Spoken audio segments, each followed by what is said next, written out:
নবী যে বছর দুনিয়াতে আসলেন সেই বছর সেই জামানায় তখন একটা নিয়ম ছিল, মক্কার যারা বংশাবলী মানুষ, সম্ভ্রান্ত মানুষ যারা, যেমন তৎকালীন জামানায় ছিল কোরাইশের ভিতরে বিভিন্ন উপশাখা, যেমন বনু হাসিম, তারপরে আপনার ওই দিক দিয়ে উমাইয়া, সব মিলিয়ে বনু হাসিম, বনু কানান, বনু তামিম, বিভিন্ন গোত্রের যারা মানুষ ছিল, তারা যারা সম্ভ্রান্ত উচ্চ বংশ মানুষ, তারা তৎকালীন জমানায় জন্মের পরে বুকের দুধ মায়েরা বাচ্চাকে খাওয়াতো না।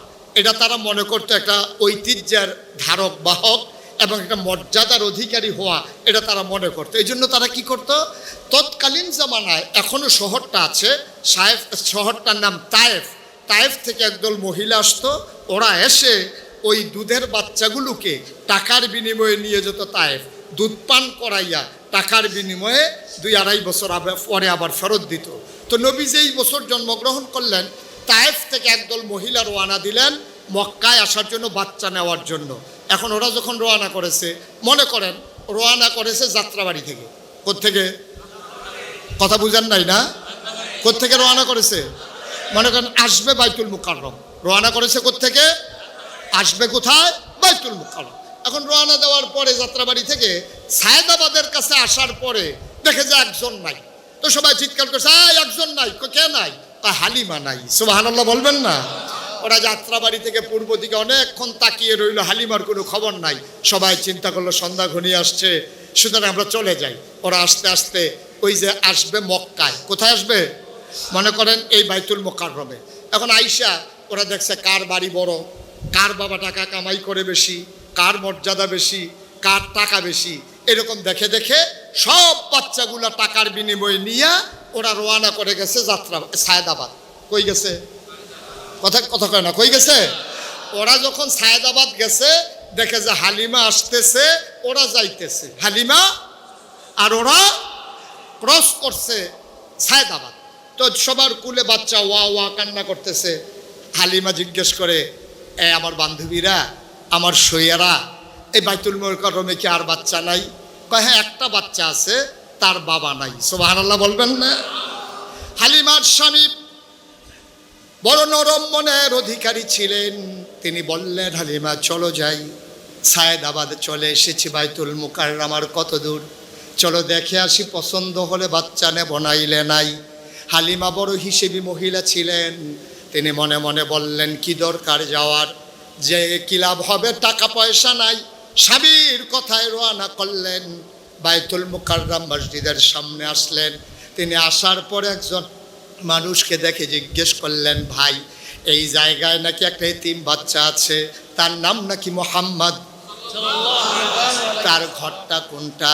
মানুষটা আঙ্গুল দিয়ে দেখাই দিল, ওই কাবার কেনারে ছোট্ট ঘর, ওই ঘরটার ভেতরে, ওইটাই আমেনার ঘর, ওইটাই মোহাম্মদের ঘর। হালিমা তাড়াহুড়ো করে গেলেন, হালিমা ঘরের বাইরে দাঁড়িয়ে রইলেন। এবার হালিমা বলতেছেন, স্বামী আমার, এই ঘরে কোনো পুরুষ নাই, আমেনার স্বামী ইন্তেকাল করেছে, আপনি বাইরে থাকেন, আমি ভেতর থেকে একটু দেখে আসি। আবার যখন হালিমা ভেতরে গেলেন, দাঁড়াইয়া বলতেছেন, আসসালামু আলাইকুম। আমেনা ডাক দেয়া কয়, কে রে সালাম দেয়? কয় আমার নাম হালিমা। কয় কোন হালিমা? কয় আমি হালিমা সাদিয়া। কয় চিনলাম না।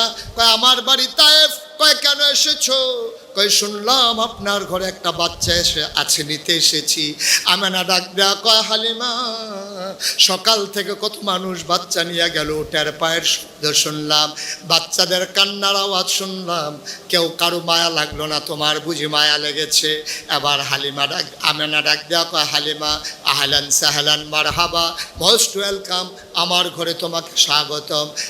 হালিমা কয়, আমি ঘরে ঢুকে দেখলাম মা আমেনা আসন পেতে বসে আছে, কুলের ভিতরে একটা ছোট্ট শিশু চোখ বন্ধ করে ঘুমায়, এমন একটা সাদা রুমাল দিয়া মুখটা ঢাকা। হালিমা কয়, আমেনা বাচ্চা নেব এমন কোনো কথা নাই, পছন্দ হলে নেব, নাইলে নাই, একটু বাচ্চারা দেখাও। আমেনা কয়, দেখে নাও নয়ন ভরে। হালিমা কয়, দেখবো কেমনে, চেহারা ঢেকে রাখলে। মা আমেনা টান দিয়ে সরিয়ে দিলেন। হালিমা কয়, জীবনে আমি অনেক বাচ্চা দেখেছি, খোদার কসম, যেই মাত্র পর্দা সরিয়ে নিল আমি অবাক বিস্ময়ে তাকিয়ে দেখলাম আমার জীবনে এত সুন্দর মানুষ আমি আর জীবনেও দেখি না। ঐতিহাসিক দার্শনিক শিক্ষাবিদ সবাই মিলে কয়, হালিমা সাবধানে কথা বইল, এর চাইতে সুন্দর বাচ্চা তুমি দেখবা কেমনে? এর চাইতে সুন্দর বাচ্চা আমার আল্লাহ রাব্বুল আলামিন আর একটাও বানায় না। হালিমাকে আমি তাকিয়ে দেখলাম, চোখ বন্ধ করে ঘুমায়। আমার মন চাইল ও যদি আমারে দেখতো। হঠাৎ করে দেখলাম চোখের পাতাটা দুলে উঠেছে, মনে হইল ফুটন্ত গোলাপের পাপড়িটা যেন দোল খাইতেছে। ও আমার দিকে তাকাইলো, আমার দিকে যখন নজর খুলে তাকাইলো আমিও তাকে আছি। হঠাৎ করে চোখের কোণা আস্তে করে ঠোঁটের কোণা বাঁকা করে মোহাম্মদ একটা হাসি দিল। আমার মনে হইল মোহাম্মদের হাসির সাথে সাথে আমার কলিজাটা দুইটা ভাগ হয়ে গেছে। আমি বললাম দিয়ে দাও। হালিমা আমেনা ডাক দেয়া কয়, সাবধানে নিও, এই বাচ্চা বড় আজব বাচ্চা। জন্মের আগে 10 মাস 10 দিন ছিল, আমি টের পাই নাই। পিঁপড়া কামড় দিলে টের পাই, মোহাম্মদ দুনিয়ায় আসার সময় তাও টের পাই নাই। এই বাচ্চা বড় আজব বাচ্চা, কোনোদিন তার একটা খেলনা কিনে দিতে পারি নাই। আমি একদিন গোসলখানায় ঢুকেছি, তারে ঘুম পাড়াই দিলে নড়ে না, দুধ খাওয়াইলেও কাঁদে না, না খাওয়াইলেও কাঁদে না। গোসলখানায় যখন পানি ঢেলে নিয়েছি হঠাৎ করে টের পাইলাম কে যেন নড়ে। আমি জানালায় উকি মেরে তাকায়া দেখি আমার মোহাম্মদ হাত পা ছুটতেছে আর খিলখিল করে হাসতেছে, কি যেন ধরতে চায়। আমি তাকায়া দেখি আমি তারে খেলনা কিনা দিতে পারি নাই। আমার মাওলা তারে খেলনার বাকি রাখে নাই। আমার মাওলা আমার মোহাম্মদের জন্য, আমার সোনামণির জন্য খেলনা বানাইয়া আকাশের চাঁদ আর তারাগুলা তার হাতের নাগালে পাঠাই দিছে। আল্লাহর নবী এই শৈশব বড় মজার শৈশব। তিনি যখন হালিমার কুলে উঠলেন, হালিমা কয় আমার শরীরটা ছিল শুকনা, বুকের ভিতরে দুধ ছিল না। যখন মোহাম্মদকে কুলে নিলাম, খোদার কসম আমি টের পাইলাম আমার শুকনা দুইটা বুক দুধে ভরপুর হয়ে গেছে। এই নবীর শৈশব গেল এমন, কৈশোর গেল আলো চাঞ্চল্যময়, যৌবন গেল আরো মধুর। সব কথা বলা যাবে না। ও মুসলমান, খেয়াল করে শোনো, এবার নবী যখন নবুয়ত প্রাপ্ত হলেন, তিনি হেরা গুহা থেকে যখন তিনি ঘরে আসলেন, এবার আম্মাজান খাদিজা রাদিয়াল্লাহু তাআলা আনহার স্বীকৃতি শুনো।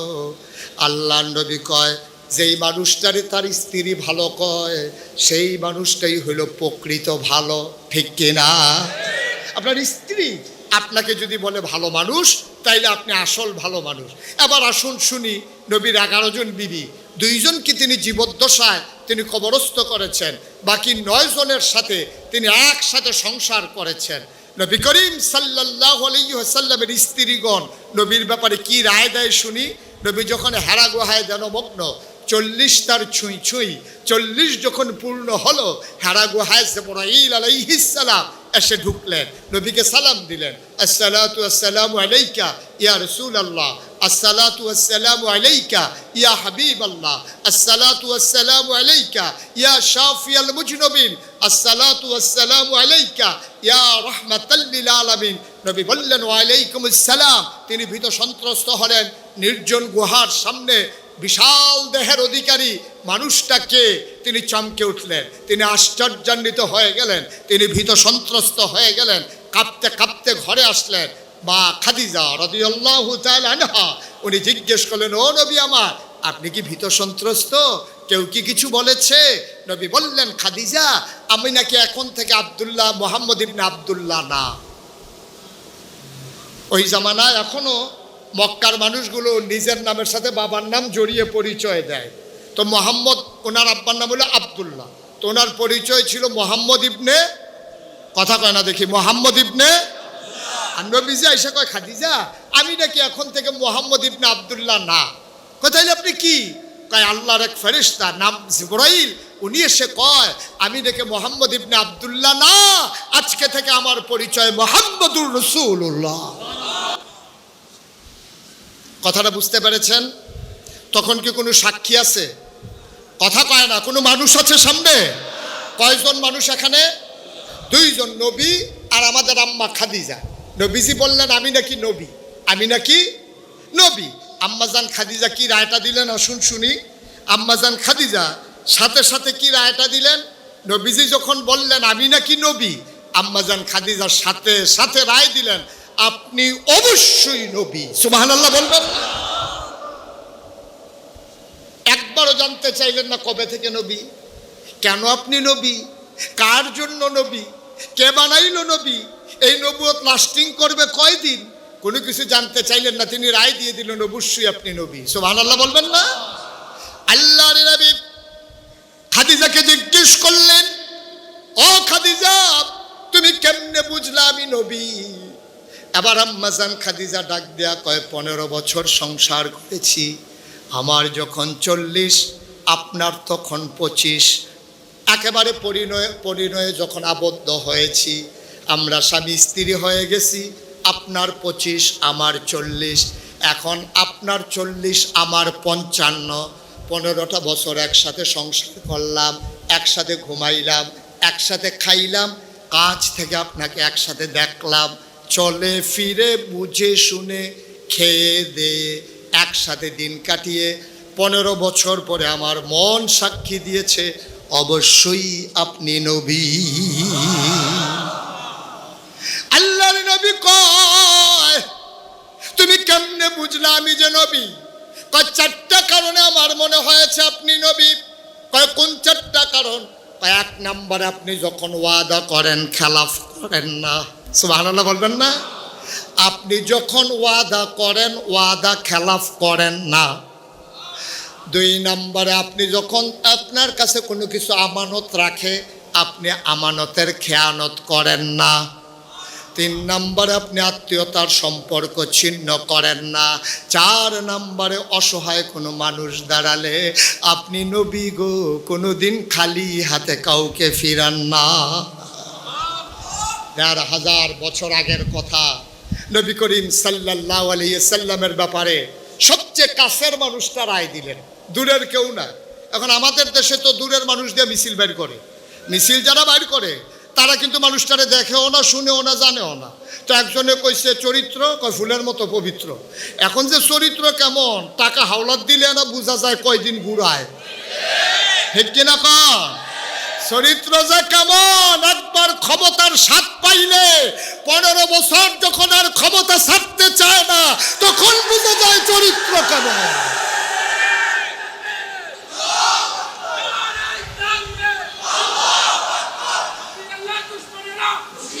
চরিত্র বোঝা যায় তখন যখন আপনাকে দায়িত্বপূর্ণ জায়গায় বসিয়ে দেওয়া হয়, আপনি যখন রাষ্ট্রীয় সম্পদকে নিজের সম্পদ বানিয়ে ফেলেন তখন বোঝা যায় মানুষের চরিত্র কেমন, ঠিক কিনা বলেন?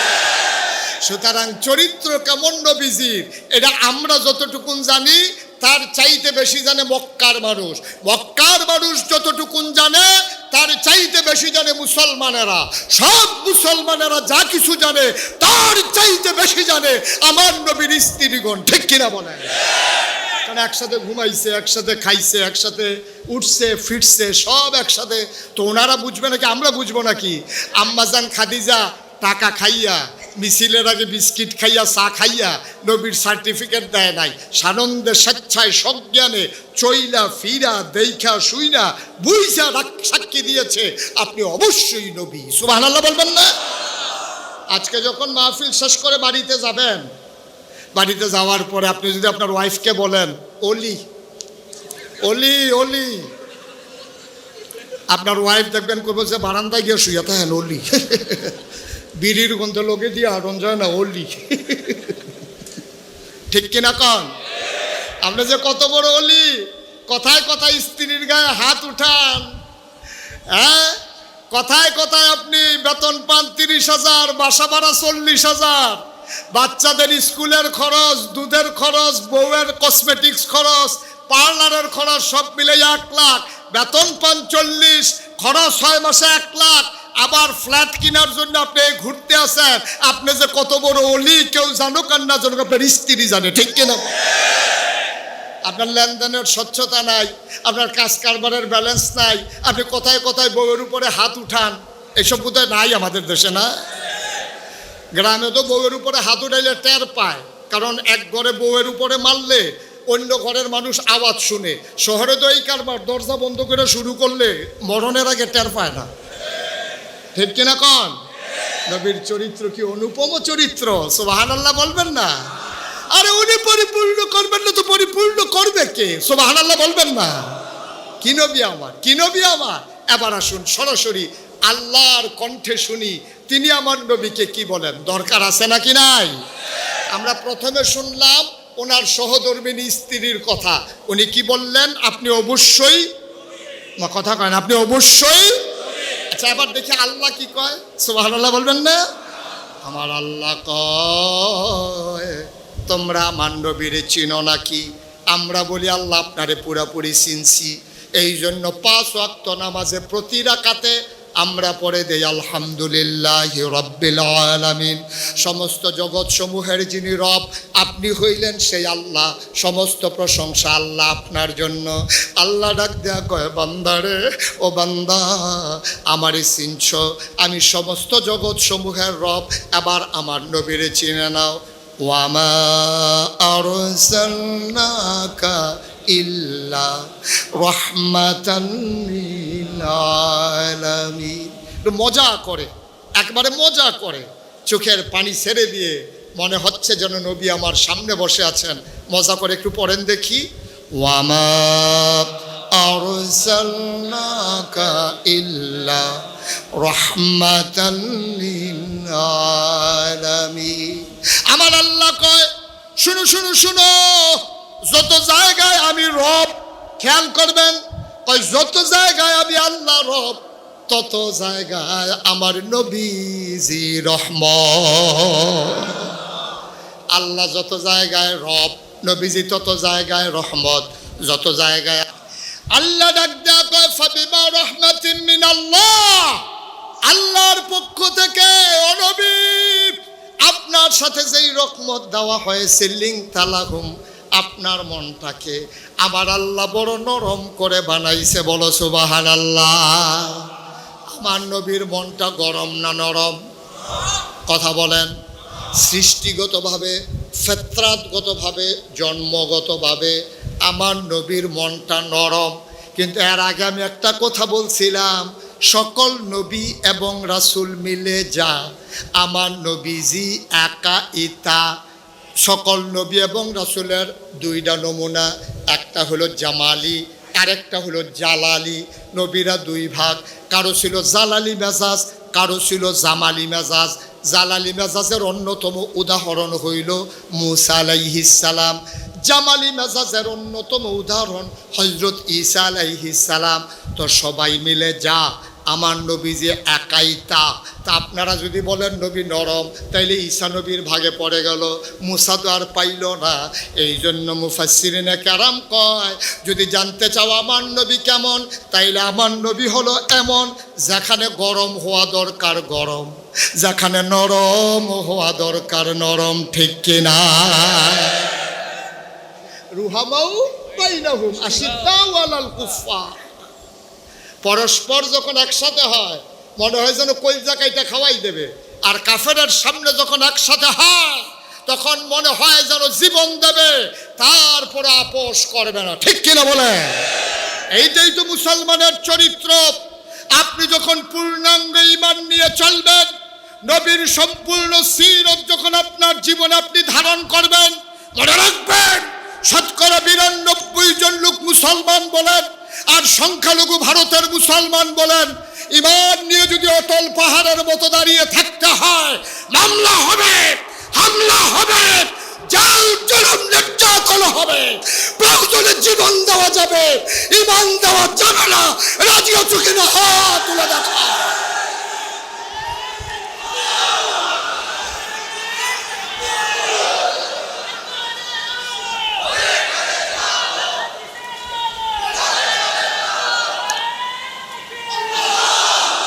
এইটাই হচ্ছে ইসলাম। ইসলাম মানে আপনি একবারে চুপ করে বসে থাকবেন, আপনার একজন ধরে ঘুষাইতে আছে, আপনি কইতেছেন ভাই দুঃখ পাইছেন নি, যে ঘুষি দিতে আছে হ্যারে দিঘা যে ব্যথা টেথা পাইছেন নাকি? না, অযথা আপনারে ঘুষি দিছে। তে যদি দেয় 1 সের, আপনাকে দিতে হবে 1.25 সের। ঠিক কিনা কন? সে যেন বুঝে যে মুসলমান এমনই, তারা চুপ করে থাকে, তারা আঘাত করে না, কিন্তু আঘাত করলে ছেড়েও। মুসলমানের চরিত্রটাই আল্লাহ তাবারক ওয়া তাআলা নিজে যেই চরিত্র ধারণ করেন, মুসলমানদেরকে সেই রঙে রঙিন হতে বলেন। আল্লাহ যেমন ধরে ধরে ধরে না, ধরলে আল্লাহ, মুসলমানও ধরে ধরে ধরে না, ধরলে মুসলমান। এই মুসলমানের চরিত্র লেবেন ডিসমার্কা চরিত্র না। লেবেন ডিসমার্কা চরিত্র হওয়া যাবে না। একেবারে মাটির মতো আপনি ইসলামেরও সমর্থন করে না। ঠিক কিনা কন? কথা কানা ঠিক কিনা? ইসলাম হচ্ছে যেখানে বাধা আসবে বাধা প্রতিহত করতে হবে, কিন্তু কখনোই মুসলমান আগে আক্রমণ করেছে তার কোনো প্রমাণ নাই। ঠিক কিনা বলেন? এই আদর্শ কার? নবীজির। এই আদর্শ কার? নবীজি। তিনি পরিপূর্ণতা দিয়েছেন। কষ্ট হচ্ছে আপনাদের না? ছেড়ে দেওয়া দরকার। আর সামান্য একটু সময় আছে, আমরা কথা বলি ইনশাআল্লাহ। সবাই পড়ে না আমিন। তাইলে এবার আসেন, তাইলে নবীজির চরিত্র, তিনি কি চরিত্রের অর্ধেক না পুরোপুরি? একটা মানুষের জীবন যেমন হওয়া দরকার নবীজি সব জায়গায় তেমন। শুধু একটা বললাম, তিনি ব্যক্তি জীবনে কেমন, তিনি নরম মনের অধিকারী। এবার আসুন তিনি পারিবারিক জীবনে কেমন, শুনে আমরা শেষ করে দেব ইনশাআল্লাহ। আল্লাহর নবী কখনো বা যখন যুদ্ধের ময়দানে যেতেন, কখনো তিনি একা একা যেতেন না, 9 জন বিবির কোন একজন বিবিকে সাথে নিয়ে যেতেন। কোনোদিন তিনি একা একা যুদ্ধের ময়দানে যাননি। যুদ্ধের ময়দানে রওনা করেছেন হাজারো সৈন্য। আমাদের একজন আম্মা, নাম হইল হযরত আয়েশা রাদিয়াল্লাহু তাআলা আনহা। তিনি ওনাকে নিয়ে রওনা করলেন। রাতের বেলা নামাজ হয়ে গেল, সবাইকে তাঁবুতে ঘুম পাড়িয়ে দিলেন। আল্লাহ নবী নিজের তাঁবুতে ফিরে আসলেন। এসে ডাক দেয়া, আয়েশা। লাব্বাইক ইয়া রাসূলুল্লাহ। আয়েশা, অনেক দিন হয় আনন্দ করা হয় না। আকাশে চতুর্দশীর পূর্ণিমার চাঁদ হাসে, ফকফকা জ্যোৎস্না, মৃদুমন্দ বাতাস, এমন আবহাওয়া পাওয়া বড় দুষ্কর। চলো 2 জন মিলে একটা দৌড় দেই, দেখি তুমি ফার্স্ট হও নাকি আমি ফার্স্ট হই। আর আসতে কোন সুবহানাল্লাহ। নবীজি বলেন চলো 2 জন মিলে একটু আনন্দ করি। তা আম্মাজান আয়েশা বিয়ে হয়েছে 6 বছর বয়সে, সংসার শুরু হয়েছে 9 বছর বয়সে। ছোটো মানুষ না, উনি খেলার কথা শুনলে একটু মজা পাইতেন। যখন বলছে যে চলো দৌড় দেই, আম্মাজান আয়েশা তো মুখিয়েছিলেন যে দৌড় দিতে পারলে ভালোই হয়, একটু মজা হবে। তো 2 জন গেলেন মাঠে। আম্মাজান আয়েশা আবার বলছে, ইয়া রাসূলুল্লাহ, আবার কেউ দেখে ফেলে কিনা, কই চিন্তা তোমার দরকার নেই, চলো দৌড় দিই। তো 2 জন মিলে এরকম 2টা খেজুরের গাছ, এটা একটা ওইটা একটা, 2 জন সোজা হয়ে দাঁড়ালেন। আম্মাজান আয়েশা, নবীজি বলবেন বিসমিল্লাহ, রেডি 1 2 3, দিলেন দৌড়। আম্মাজান আয়েশা কয়, তখন আমার নতুন বিয়ে হয়েছে, আমার শরীরটা তখন শুকনা, আমার বয়সও কম, এত ভার হয় নাই। যেই মাত্র দৌড় দিলাম, ছুট করে আমি ফার্স্ট হয়ে গেলাম, নবী পেছনে পড়ে গেল। আমি বললাম, ইয়া রাসূলুল্লাহ, আমি কিন্তু জিতে গেলাম, আপনি কিন্তু হেরে গেলেন। নবীজি বললেন, হ্যাঁ, এটা আমার মনে থাকবে ইনশাআল্লাহ। সুবহানাল্লাহ বলবেন না? তুমি যে জিতে গেছো, আমি যে হেরে গেছি, এটা মনে থাকবে। কিছুদিন পরে, কয়েক বছর পরে আবার যুদ্ধে যাবেন, আবারও ভাগে পড়েছেন আম্মাজান আয়েশা। সুবহানাল্লাহ বলবেন না? নবীজি বললেন, আয়েশা, অনেক দিন হয় একটু আনন্দ হয় না, চলো একটা দৌড় দেই। মনস্তাত্ত্বিক বিষয়টা দেখেন, আগামীকালকে যুদ্ধ, আগামীকালকে যুদ্ধ কাফেরের সাথে, আর আগের রাত্রে স্ত্রীকে নিয়ে আনন্দ করে। কি check and balance, check and balance.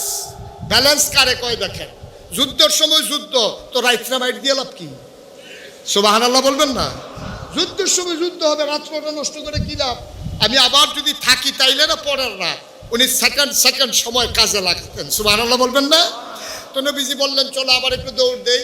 তো আবার দাঁড়ালেন, 2টা খেজুর গাছ নির্ধারণ করলেন, আবার দাঁড়ালেন, বললেন বিসমিল্লাহ, দিলেন দৌড়। আম্মাজান আয়েশা নিজে কয়, বয়স হয়েছে তো, আমি একটু মুটিয়ে গেছি, আমার একটু মোটা হয়ে গেছে, শরীর একটু স্থূলকায় হয়ে গেছে, আমার ওজন বেড়ে গেছে। এখন বিসমিল্লাহ বলে, নবী তো চির যৌবনা নবী, নবী তো সবসময় তারুণ্য দীপ্ত প্রাণ, যৌবন দীপ্ত প্রাণ। একজন পুরুষের দুনিয়াতে যে দূর ক্ষমতা, আপনি যখন জান্নাতে যাবেন তখন আপনার ক্ষমতা হবে 70 গুণ। আর 70 জন জান্নাতি মানুষের যেই ক্ষমতা, আল্লাহ নবীকে দুনিয়াতে আল্লাহ 70 জন জান্নাতি মানুষের ক্ষমতা দিয়েছে। এই নবী আবার যখন বিসমিল্লাহ করে দৌড় দিছে, এখন আম্মাজান আয়েশা তো নিজেই বলতেছে আমি মোটা হয়ে গেছি। এখন দৌড় দিছে সত্য, আম্মাজান আয়েশা পেছনে পড়ে গেছে, নবী ফার্স্ট হয়ে গেছে। কাছে যখন আসছে আম্মা আয়েশা, নবীজি কানে কানে কয়, আয়েশা ওই যে হারিয়ে দিছিলা প্রতিশোধ নিলাম। সুবহানাল্লাহ, সুবহানাল্লাহ, সুবহানাল্লাহ। কি জীবন, কি জীবন, কি সংসার, কি দাম্পত্য জীবন! সুবহানাল্লাহ বলবেন না? বানানো গল্প না, মুখরোচক ইতিহাস না, বাস্তব ঘটনা শুনেছে, বাস্তবতা। সুবহানাল্লাহ কয় না? মুসলমান মন দিয়ে শুনো, এই নবীজি যখন মদিনায় প্রচন্ড দুর্ভিক্ষ, চুলায় আগুন জ্বলে না, আকাশ থেকে বৃষ্টি ঝরে না, খেজুর গাছগুলো শুকিয়ে যাচ্ছে, মায়ের বুকগুলো শুকনা, বাচ্চারা দুধ পায় না, হাহাকার পড়ে গেছে মদিনায়, মানুষ বাঁচানো বড় মুশকিল, চুলায় আগুন জ্বলে না। নবী হতবিহবল হয়ে গেলেন, তিনি রাহমাতুল লিল আলামিন। এখন তিনি কি করবেন তার কলিজায় মানে না। তিনি সাধারণ ঘোষণা করলেন, এই দুর্যোগকালীন মুহূর্ত ওভারকাম করতে হবে। এই ক্রাইসিস পিরিয়ড ওভারকাম করার জন্যে কার কি আছে নিয়ে আসো। মানুষগুলো ওট আনলো, দম্বা আনলো, ছাগল আনলো। আমার নবী একটা এই আপনার ওট জবে করে দিলেন, 1 কেজি 1 কেজি করে গোশতের ভাগ বসালেন, সব মানুষকে ঘোষণা দিলেন, যাদের ঘরে চুলা আগুন জ্বলে না জলদি করে আসো, গোশত দেওয়া হবে। আল্লাহ নবী বসে আছেন, লাইন ধরে মানুষ দাঁড়িয়ে আছেন, যেই আসে তার 1 ভাগ গোশত দেয়। হঠাৎ করে আমার নবীর নজর পড়ে গেল লাইনের দিকে, তাকায়া দেখে বৃদ্ধা একটা মহিলা গোছা হইয়া লাঠিতে বহর দিয়া লাইনের মাঝে দাঁড়িয়ে আছে। একেবারে যুবথুবু বুড়ি মানুষ, বুড়ি বুড়ি একবারে গুচা হয়ে গেছে, লাঠি দিয়ে ভর দিয়া লাইনের ভিতরে দাঁড়িয়ে আছে পোটলা নিয়া। নবীজি দূর থেকে দেখলেন, তিনি আস্তে করে গোশত বন্টন থামিয়ে তিনি বুড়ি মাতার কাছে গেলেন, গিয়া অনেকক্ষণ তাকাই রয়েছে। তাকানোর পরে তিনি আস্তে করে জড়াইয়া ধরলেন, কপালে চুমু খাইলেন, তার গাল বেয়ে বেয়ে পানি পড়ে। তিনি ধরে ধরে ধরে ধরে মহিলাটাকে মজলিসের মাঝে আনলেন। সুবহানাল্লাহ বলবেন না? মজলিসের মাঝে এনে তিনি এবার ওই গোশত আপনার যে বন্টন করা হচ্ছিল ওই মাঝে এনে গোশত বন্টন থামিয়ে নবীর গায়ের ভিতরে একটা চাদর ছিল, উনি চাদর মুবারকটা বিছিয়ে দিলেন, বুড়া মাটাকে চাদরটার উপরে বসালেন। সুবহানাল্লাহ বলবেন না? তো যেই নবীর সামনে দিয়ে কেউ হাঁটে না, যেই নবীর সামনে কেউ জুড়ে কথা বলে না, আর এই নবী গায়ের চাদর বিছাই দিছে মহিলার জন্য, আর মহিলা সেই চাদরে বসে গেছে, এটা কি স্বাভাবিক না অস্বাভাবিক? অস্বাভাবিক একটা ঘটনা। যখন চাদর বিছাই দিছে, এবার মহিলাটা নবীজি ধরে না বসাইছে। এখন যারা চতুর্পার্শ্বে আছে ওরা একজন আরেকজনের দিকে তাকায়, ভাই আজব কারবার দেখি, নবীজি কার জন্য চাদর বিছাইলো? এটা তো নবীর ফুফুও না, এটা তো নবীর খালাও না। আমরা নবীর ফুফুকে চিনি, নবীর খালাম্মাকে চিনি। এই মহিলাটা কে? এই গরিব মহিলা, উস্কো খুস্কো চুল, ময়লা কাপড়, যুবথুবু বুড়ি, যে কে মহিলা? তার কার জন্য চাদর বিছাইলা? এখন একজন যে আরেকজনের দিকে তাকায়, নবী বুঝে ফেলছে ওরা জানতে চায় আমি কার জন্য গায়ের চাদর বিছাইলাম। ঠিক কিনা বলেন? আজানটা শেষ হোক, আল্লাহ নবী বসে আছেন, কথা কি মনে আছে? নবী গায়ের চাদর বিছিয়ে দিলেন, মনে আছে একটু? আল্লাহর নবী গায়ের চাদর বিছিয়ে দিলেন, বৃদ্ধা মহিলা চাদরে বসিয়ে দিলেন। চতুর্পার্শ্বে যারা ছিলেন সবাই একজন আরেকজনের মুখ চাওয়াচাওয়ি করে। সবার মনে প্রশ্ন, এই মহিলাটা কে যার জন্য নবী গায়ের চাদর বিছাই দিলেন? আল্লাহ নবী বুঝতে বাকি নাই, তিনি ডাক দিয়া বললেন, সাহাবারা নিশ্চয়ই তোমরা জানতে চাও আমি কার জন্য গায়ের চাদর বিছাইলাম, আমি কোন মহিলার জন্য গায়ের চাদর বিছাইলাম। ও সাহাবারা শোনো, জন্মের আগেই আব্বা হারিয়ে ফেলেছি, কোনোদিন বাবার মুখ দেখি নাই, কোনোদিন আব্বা বলে একটা ডাকও দিতে পারি নাই। সাহাবারা ছোট ছোট বাচ্চারা যখন আব্বা আব্বা বলে ডাক দেয়, আমার মনে রায় রায় বাবার চেহারাও ভেসে ওঠে না। আমি কোনোদিন বাবা দেখি নাই, কল্পনায় বাবার চেহারা মনে করতে পারি না। বাচ্চারা যখন বাবা বলে ডাকতে মন চায়, আমারও মন চায় আমিও যদি একবার আব্বা বলে ডাক দিতে পারতাম। জন্মের আগে বাবা হারিয়ে ফেলেছি, বাবা ডাকার সুযোগ হলো না।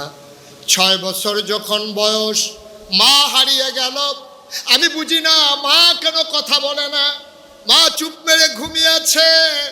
আমি মায়ের গালের ভিতরে হাত দিয়ে নাড়া দেই, আম্মা ও আম্মা কথা কেন বলো না?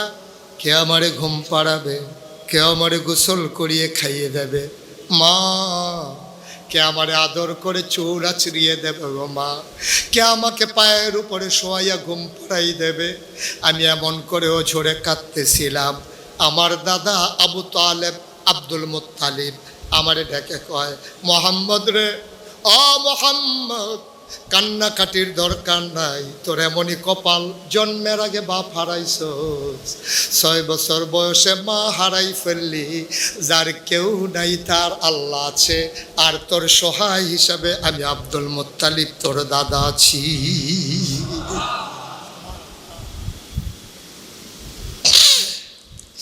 আব্বা দেখলাম না জীবনে, 6 বছর বয়সে মা হারিয়ে ফেললাম। যদি মা পাইতাম, নিজের চামড়া কেটে মায়ের পায়ের জুতা বানাই দিতাম। মায়ের জন্য কিচ্ছু করতে পারি নাই। আজকে যার জন্য গায়ের চাদর বিছাই দিলাম, এই মহিলাটা আর কেউ না। আমি যখন কিচ্ছু বুঝি না, শিশু মানুষ, এই মহিলাটা কুলে করে মক্কা থেকে আমাকে তায়েফে নিয়ে এসেছিল। 2 বছর চুক্তি ছিল আমাকে দুধ পান করাবে। এই মা আমার, এই মহিলাটা আমার বুকের ভেতরে ঘুম পাড়াইতো। যেই দিন আমাকে মক্কায় ফেরত দিতে যাবে, আমার মা সারা রাত ঘুমাতে পারে নাই। আমার মা নাকি আমারে সারা ঘুমাইতে পারবে না।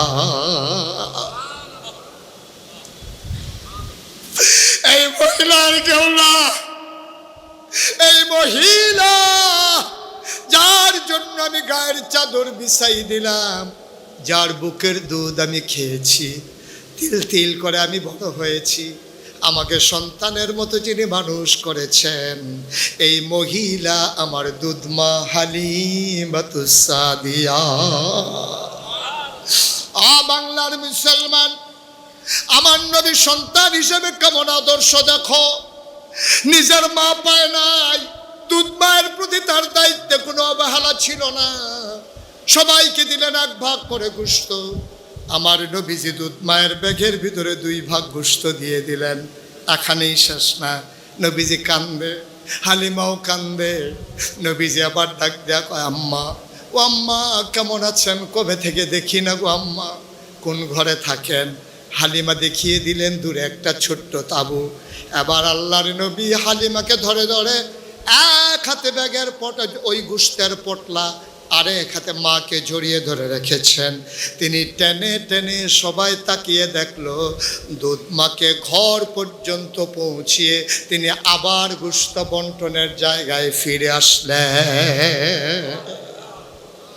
আমাদেরও তো মা আছে, আদর্শ কতটুকুন কাজে লাগিয়েছ? আমার নবী কি শিখালেন?